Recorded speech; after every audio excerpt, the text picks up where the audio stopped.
ইহুদিরা ৭১ দল হয়েছে। ইখতিলাফ করতে করতে কয় দল? সবাই বলে নাই কয় দল? ওয়াফতারাকাতিন নাসারা আলা ইসনাতাই ওয়া সাবঈনা ফিরকা। আর নাসারারা হইছে ৭২ দল। আওয়াজ করে বলুন তো কয় দল? ওয়াসাতাফতারিকু হাযিহিল উম্মাহ বিসালাসিন ওয়া সাবঈনা ফিরকা।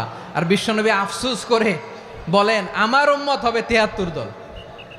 ইহুদি ৭১ দল, নাসারা ৭২ দল, আর আমার উম্মত বুঝে থাকলে আওয়াজ করে বলেন। বিষ্ণু বলেছেন আমার উম্মত ভাগ হবে কয় দলে? কুল্লুহা ফিন্নার, সব জাহান্নামে যাবে, ইল্লা ওয়াহিদা, একটা দল ছাড়া। সাহাবারা বললেন মান হিয়া ইয়া রাসূলুল্লাহ, সেই নাজাত প্রাপ্ত জান্নাতি দল কোনটা? আপনি কি আমাদের বলবেন না? আপনি মেহেরবানি করে একটু বলে দেন তারা কারা।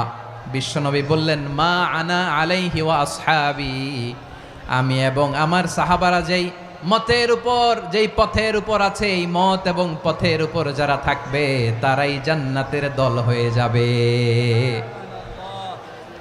যারা আমার মত, আমার সাহাবীর মত এবং পথকে অনুসরণ করবে